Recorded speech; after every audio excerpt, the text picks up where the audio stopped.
Senator Hanson. Thank you very much. The notice of motion that's put up by Senator Ruston is basically saying that the following, allowing them to be considered during this period of sittings. Now, we're coming to the end of the year, and some of these bills are very important that they get passed. With regards to the Social Security Administration Amendment, continuation of the cashless welfare bill needs to be passed. If not, it will come to an end on the 1st of January, and that exactly the intentions of both the Greens, who've opposed this constantly over a period of time. Order, Senator Siewert. Even the Labor Party stating that this is about balancing their budget, it's got nothing to do about it. These, I actually went to the hearing in Kalgoorlie. There was only a handful of senators that were there. I don't know how many senators have actually been to hear the debate that has gone on with regards to the cashless debit card. Now, the government didn't go out there and say, we are actually going to put this cashless debit card— Senator Hanson, please resume your seat. Thank you. With all due respect, Senator Siewert was heard in silence. I would ask her colleagues to show the same courtesy to other speakers in what is a procedural debate to determine whether there will be debate on these bills over the remaining course of this week. Senator Hanson. Thank you very much, Mr President. It might be very hard for them because that's their character, that's their nature. But anyway, the fact is that the government didn't go out there and say, we're going to put this cashless debit card in the Kimbleys or in Kalgoorlie or in Hervey Bay or Bundaberg or Ceduna for that matter. These communities came to the government asking for this to be put into those communities. Senator Chisholm.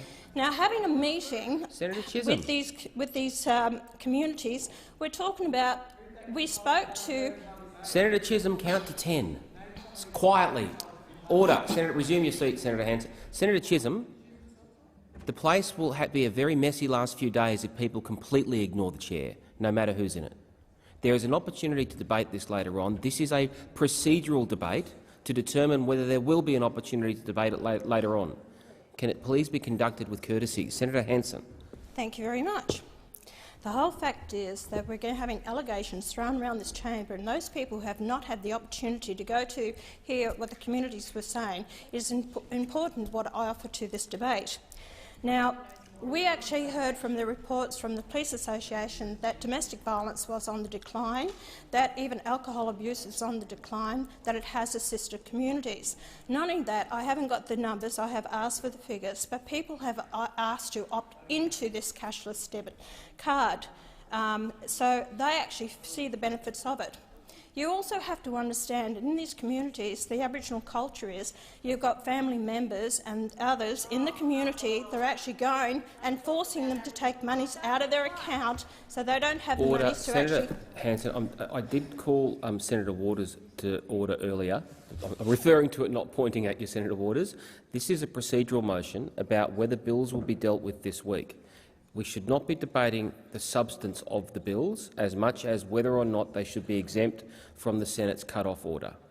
If it's adopted, there will be an opportunity to debate the bills. I just ask all senators to keep in mind this is not the time for substantive debate on these bills. Senator Hanson.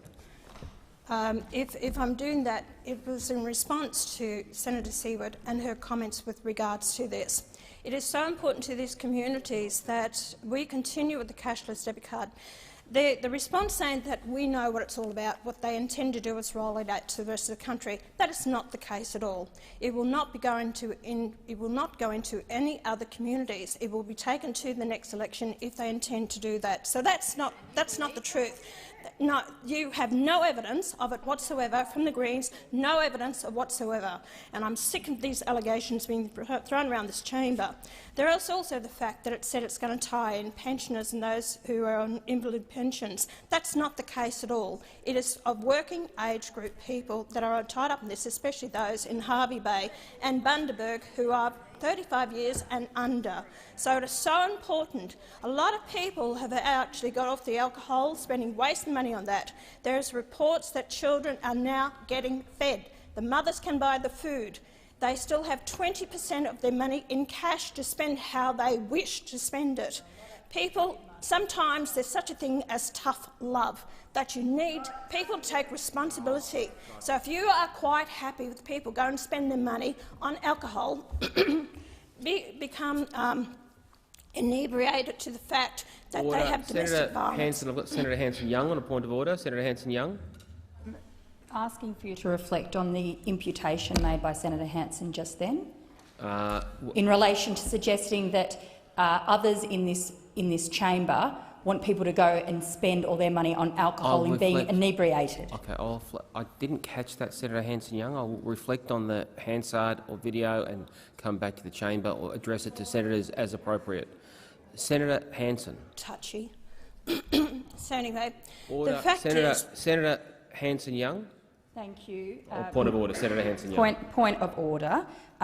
We have every right in this chamber to make points of order, and I would ask Senator Hanson, through you, Chair, if she wants to stand by what she said, she can say it again and you can hear it and you can make a decision. But just throwing around that people's points of orders make them touchy, there'll be a lot more of it. Senator Hanson-Young, I've said before I don't think anyone in the chamber can claim they're entirely innocent with all their, whether it be disorderly behaviour, whether it be interjections or not. I remind senators that one of the ways of maintaining decorum for a debate like this is to stick to the motion, which is whether or not bills should be exempt from the cut-off order rather than address substantive issues. I gave some latitude to Senator Siewert to do that. Senator Hanson, I have given you the same amount of latitude, and I urge you to come, as I did to Senator Waters earlier this morning, to address the to address the procedural motion before the chair. These other matters can be left to debate if the Senate so determines it. Senator Hanson. Thank you very much. You know, some of us in this chamber have got thick skin and others don't. But anyway, that comes with age and wisdom and knowledge. The fact is that what I'm saying here is it's very important that we deal with this notice of motion and that we deal with the cashless debit card in the chamber. It is going to impact on a lot of people. So I'm calling on the senators here. You may have your disagreements with this and you say it's against the human rights, which the Greens have said all along, and you're denying people their right. The people are on this welfare payments purely because of the grace of the taxpayers of this nation that has given them the ability to actually access money. We as people, we must also understand a lot of people are tied up on drug addiction, alcohol and gambling. That is a big problem here as well. If it is helping these people, if it is saving just a few lives in these communities, surely that's got to be taken into consideration. That's where, you know, I know the Labor Party is not going to support this because that's their voter base. How dare you deny the people of actually being, you know, controlled and how their money is spent? We talk about the sexual abuse of children in this chamber. That comes from people who are inebriated, who may be alcohol, may be drugs. We actually see the incline in domestic violence. Why aren't you prepared to actually say, OK, if it leads to this of spending the money where they do spend it wrongly, that is impacting on their daily lives? Why can't you make the decisions based on what is right for these communities? The people have been crying out for it. When you have meetings with these people, they are crying out for it. These communities came to the government and put their own hand up for it. They wanted this card. And if you don't pass this with a cashless debit card, it's going to go back to the basics card up in the Cape. So this is very important. Order. At least giving them further trial. Senator Faruqi on a point of order. Point of order is about relevance to the debate. Senator Hanson-Young is completely straying into— oh, sorry, Sarah. My deepest apologies to Senator Hanson-Young. Senator Hanson is definitely straying into the substance of the bill and not debating the motion in front of us. So I would request that you call her to order. And as I said, Senator Hanson, I did give Senator Siewert quite a bit of latitude on addressing this. Senator Hanson, I have asked you now, because I've given you a similar amount of latitude, to come to the procedural matter. Mr. President, and that's exactly where I was headed, and encouraging the members to actually vote for this and allow this to be dealt with this week in the chamber, and I've explained my reasons why it needs to be dealt with. So I call on the senators, even those on the crossbench who may be leaning against not voting for this, and I know that Senator Patrick went up to Ceduna over the weekend to see for himself and used the card himself. So I'm calling on those crossbench senators that actually need to real common sense that we actually pass this legislation before Parliament is finished. Senator McCarthy.